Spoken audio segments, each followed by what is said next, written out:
Yo, what is going on, y'all? I'm Cavell Anderson, and we are back with another Veve and Ecomi video. In this one, we're going to be going over some pretty big news that's going to upset some people, but I mean, some people might like this. I mean, I don't mean necessarily like it, but understand where they're coming from. I'm definitely in the category as I kind of understand it. So, yeah, so starting off, we can just jump straight into it. As always, drop that thumbs up, subscribe to the channel, and turn on notifications so you stay updated with everything going on. But it's looking like we're not going to get any new exchanges until after the move is finished to immutable. Basically, I'm going to play the clip for you all so you all can really hear what Dan says, like verbatim, like you can be able to hear it from his mouth.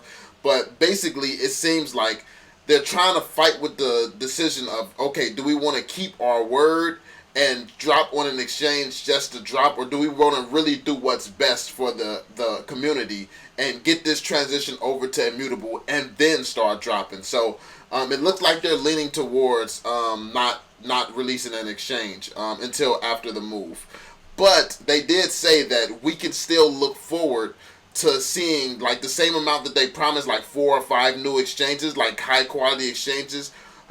We should be looking forward to seeing that still. So at least that's not off the table.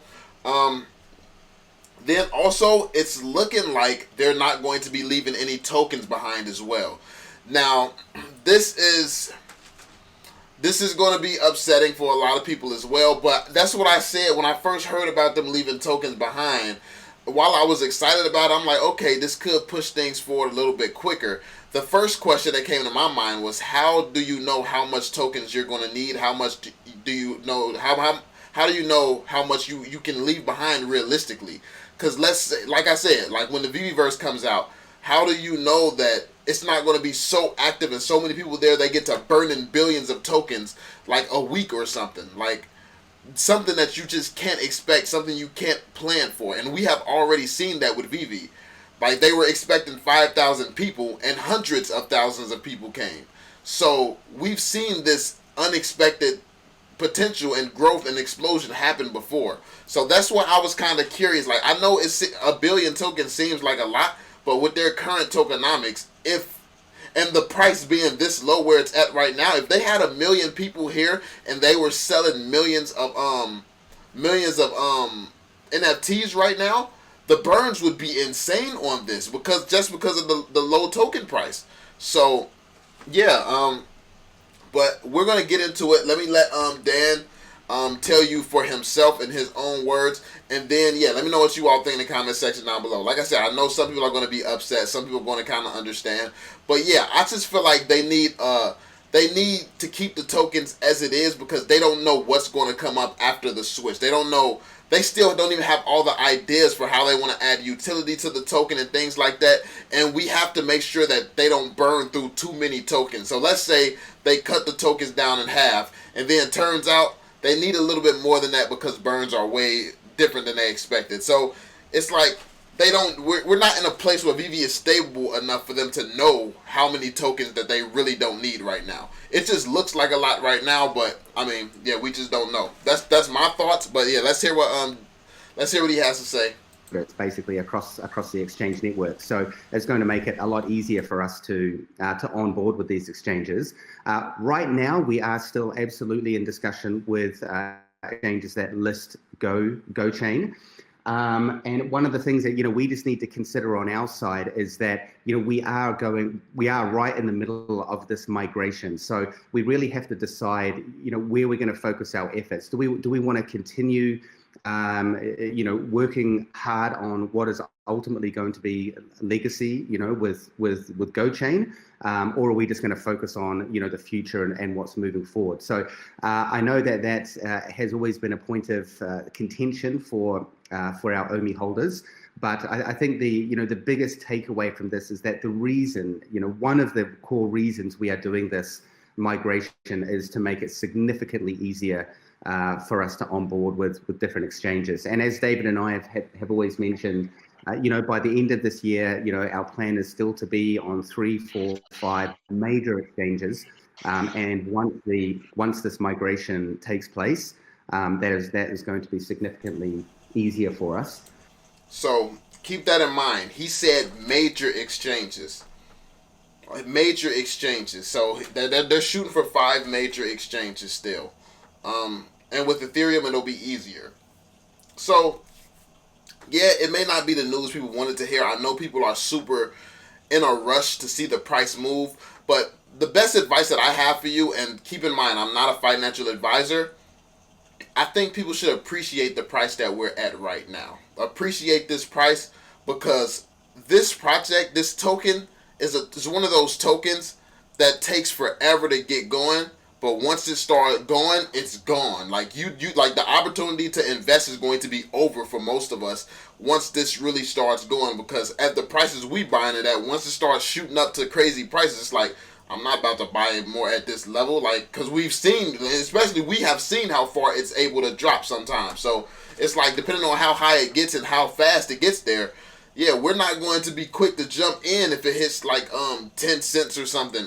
So, or if it like let's be more realistic, like if it hits 5 cents or something, we're not. Are we really gonna want to buy at 5 cents when we have this type of prices right now? So it's like, yeah, you gotta just be a little patient, I think, and appreciate where we are right now, because this is giving us a bunch of months and months and months to keep buying in, and then when this explosion comes, yeah, it's gonna be crazy, because it's a fact. Like, you gotta listen to the logic behind this. It's factual. The more tokens get burned, the more valuable OMI becomes. The more buybacks we have, the more valuable the token becomes. And these are both confirmed things. It's confirmed that anytime they sell, the token will continue to burn. And it's also confirmed that buybacks will be taking place, and very soon. So we have these confirmations. I feel like we know that things are set in motion for this token to become more valuable. At this point, it's just a matter of time. It's just a matter of how long is it going to take. Are we going to be waiting for years on top of years, or can it really be quicker than people would think? I think it's going to be quicker than people think. Even though it's super slow right now, I wouldn't be surprised to wake up and this is one of these things pumping like crazy at some point. But that's just the way that I see it, especially when we get listed on other exchanges and things like that, and more hype and trust comes back. But yeah, let's get into the last part of what Dan said when he touched on the final topic. What was it? The tokens, not leaving tokens. Yeah, stay tuned on that. We are still in the negotiations and in the discussions with exchanges. So we obviously want to make that happen as well. Now, to go back to the OMI, I mean, right now during this migration, we aren't going. It's more than likely we won't, burn any or leave any behind, because we just want to make sure that this, even though on the sort of the immutable, the blockchain side, it's a fairly easy transition, but because the token is so heavily integrated into the app, there are a number of different complexities around the migration. Obviously, none that are insurmountable. It's really just making sure that we have everything nailed down on our side. So when we do the transition, everything's going to go perfectly, as it does in the world of development. As I'm sure Robbie can attest to. Now, so yeah, right now during this transition we won't be leaving any behind.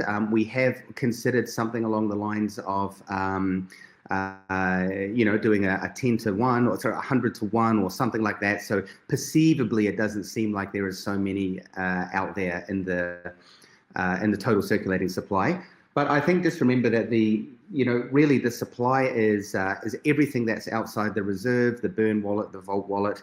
And while that number still may seem, significantly high when we talk about, 300 billion or 400 billion, even if we were to do a, 100 to 1 or something like that, ultimately there's still going to be the same amount of tokens out there in the circulating supply. So, our real focus between now and the end of the year is absolutely to just make sure we can instill as much utility into the token. And as you guys probably know, we recently announced that that we are working on the Omi directly to NFT, so no one has to worry about doing gems or anything like that, or converting their Omi to gems and then getting NFT.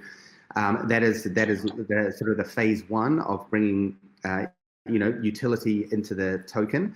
And then obviously as we move further forward, there'll be things like staking for the master collector program, using Omi to buy specific collectibles directly in the store, even potentially offering discounts to people who are spending in Omi rather than in fiat. And just really making sure that there is some really strong and solid utility. So like that now that's really, really good. Given benefits, this is going to give you a benefit and more incentive to buy Omi as opposed to using fiat. You get more discounts, and honestly, that's really good. That's really good. It's good all around for the project, and that adds a lot of token utility there. So as you can hear, they're planning on adding way more utility to this token with the remainder of the year. What I think was going on here is they were spending time on the real moneymaker, like what's really going to move the token and what's really going to make this a successful business. And that's the Veve aspect. That's making sure it works properly, making sure the NFT side is on point, they're getting the design perfectly and things like that, making sure the back end works and all of that.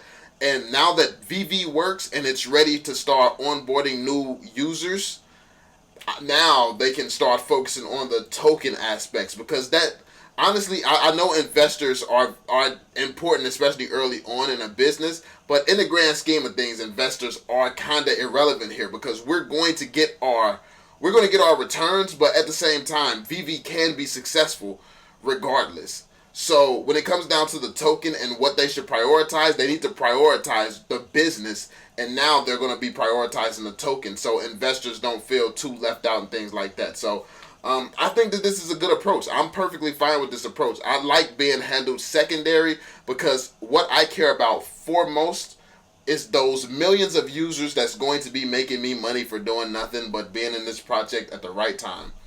That's what I care about. Keep them happy. But now that you're going to be keeping me happy too, you giving me stuff that can make me happy and more excited and pumped, I'm happy about that too, because that brings a more positive energy to this pretty toxic community right now. So definitely looking forward to some of this stuff that's going on. Let's hear a little bit more, and then you all can continue to watch the rest. The entire live stream will be listed on my channel soon if it's not listed there already, so you'll be able to check that out. To the token there. All of this stuff has been on the roadmap for quite a long time, and I think anyone who's on the call who's been following Veve for a long time, knows that we really went through 4 months of just like, holy shit, we've got 200% or 2,000% more users than we thought we would, and we've had to really focus on a lot of re-engineering in the back end to deal with the demand. So now that is all kind of in place, we're moving forward with things like the migration to immutable, building in this extra kind of token utility.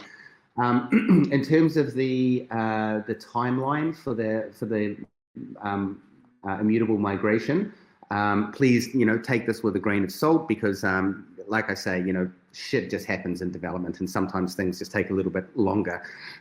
So which is why I don't normally like to discuss timeframes, but we are tentatively, it will more than likely be happening between the end of July and the end of August, is when we will start to have, when everything will be in place and the token swap site will be up and so forth. So really it's only.